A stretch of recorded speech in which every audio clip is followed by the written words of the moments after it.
Okay, welcome back and thank you for joining us.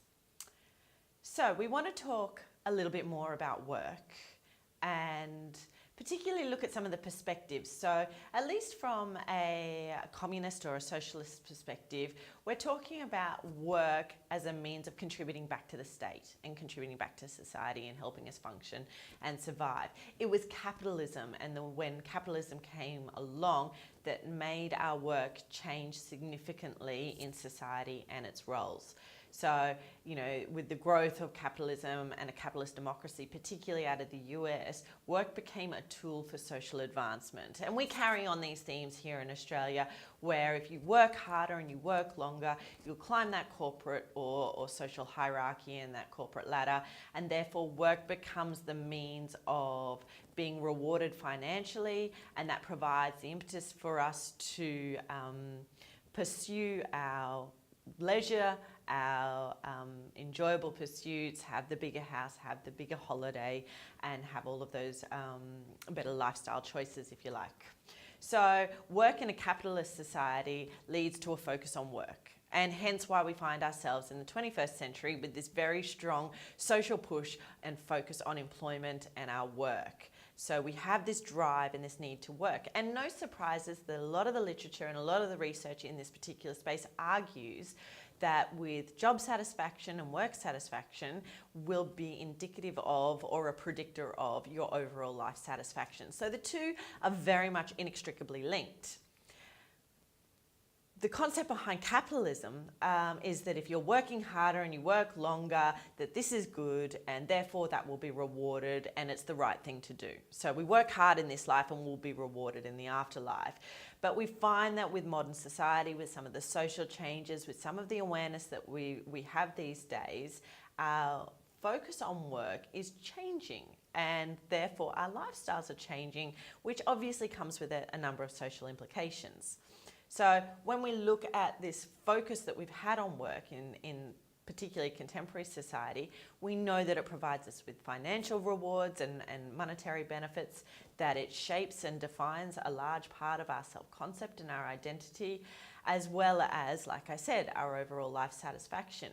But the problem is that if we focus too much on work, there's a number of social problems with that as well. So if we focus all about our work and don't necessarily pay attention to our physical health, our mental health, our social health, we can experience burnout. We can experience dissatisfaction with our life. We can have reduced commitment to the workplace, to our organisations, obviously increases in anxiety, mental health, depression, in which case it's a real strive for work-life balance.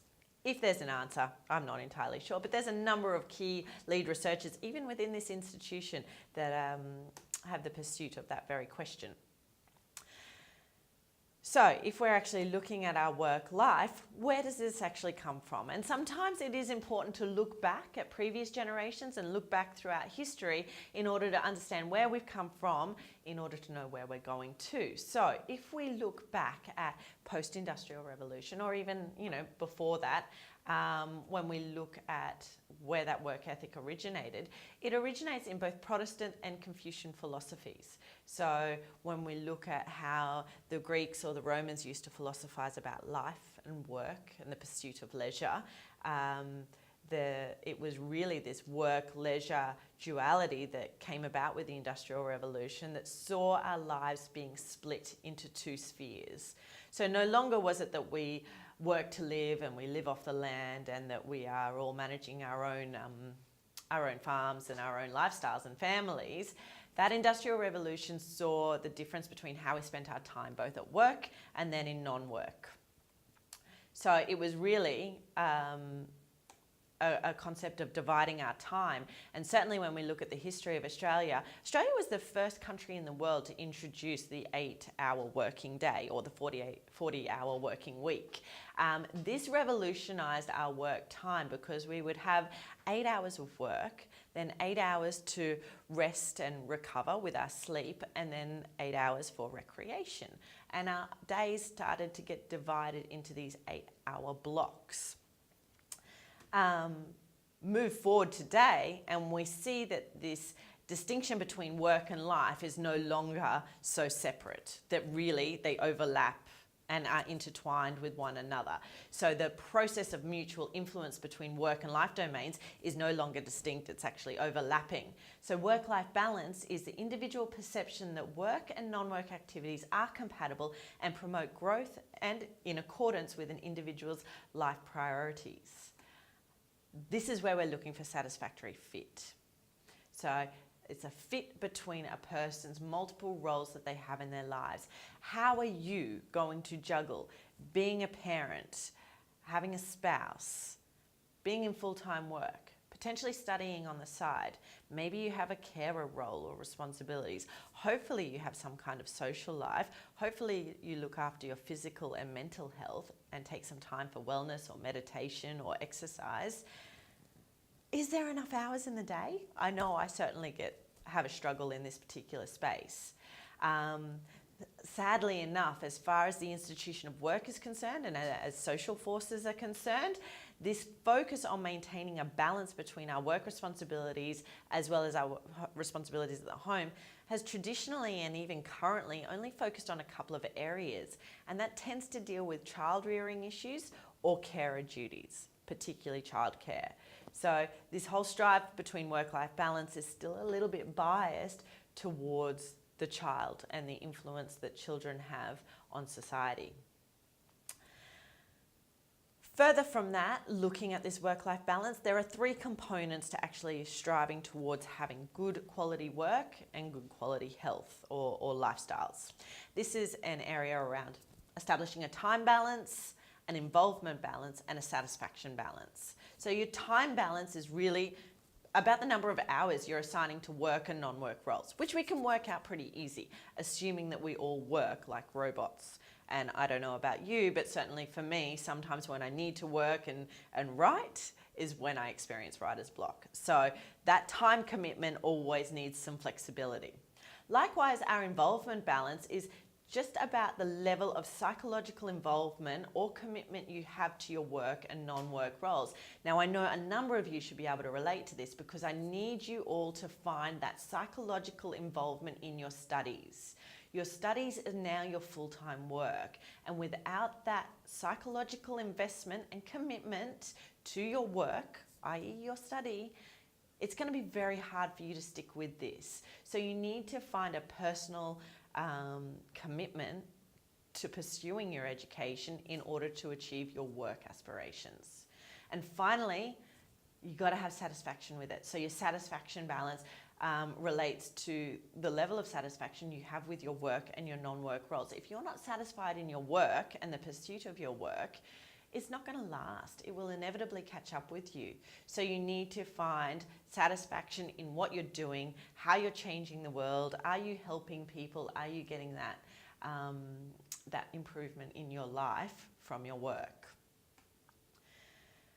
And then finally, I wanted to talk very briefly about the spillover effects. So work and life do not, in my opinion, work in isolation.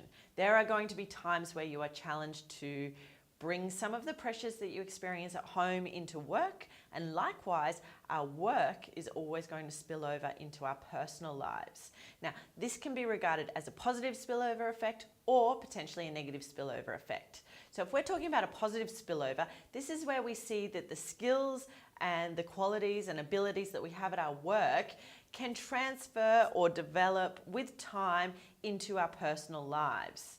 And so we can find that we have better time management in our personal lives as a result of having to manage our time very closely with great scrutiny in our professional lives. It can enhance our well-being. So if we have a good day at work, it's fair to say that we'll be in a good mood when we get at home. If we're doing well at work, we can experience heightened confidence within ourselves and our personal lives, as well as having greater satisfaction, which, as we spoke about, leads to improved life satisfaction.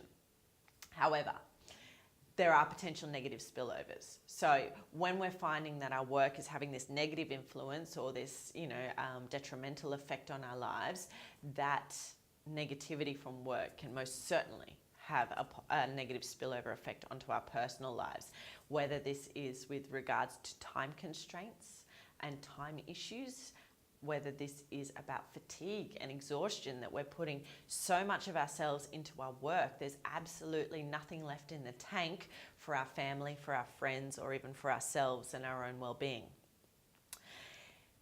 Is there emotional or psychological strain that because of the stress, because of the anxiety, because of the pressure that you're carrying around with your work, it's fair to say that this has a negative impact on our personal lives? So we have to be very careful of these both positive and negative spillover effects, that we can't just assume that things that happen at work stay at work. I think that that is naive and possibly a little outdated now. The very nature of having a phone or the technology that we have access to means that work no longer stops from 9 till 5. Funnily enough, it was in Paris that they have created a law where no organisations can send emails after 5 p.m. We are a long way away from that here in Australia. We are working longer and harder than ever. And we are up there with the likes of Japan and Germany and the US in terms of the number of working hours that we are doing. What we need to manage is the quality of work that we're doing and the influence that that's having both on us personally as well as socially. So what about all of this as far as the outcomes of work and the work-life conflict that we experience? Yeah, we've got to watch our mental health. It's costing this country a fortune in anxiety, in depression, in fatigue, in burnout, in stress, and consistently our work seems to play a significant role in that particular space. Whether we're looking at our quality of life, so our satisfaction with our family, or perhaps even overall with our life satisfaction, with our marital satisfaction, or even family-related stresses, are largely influenced by the time that we're spending at our work. And then also in terms of organisational outcomes. So it costs the organisation a lot of money to hire individuals, whether it's through recruitment, marketing, advertising, training, induction. It's in an organisation's interest to appoint the right person and keep them. They want to keep them for as long as possible. Otherwise, it costs a pretty penny. So ensuring that your employees are satisfied with their work is actually paramount to effective leadership and organisational behaviour. And then finally, as we mentioned, job satisfaction. You've got to be happy in your job, otherwise it won't last. So I'll leave it there for the moment, and I'll quickly come back and cap off with a bit of a conclusion in the final segment of this particular topic and series on work-life balance, largely connected with week 6 for Australian Culture and Society. Stay with me, guys. Thanks.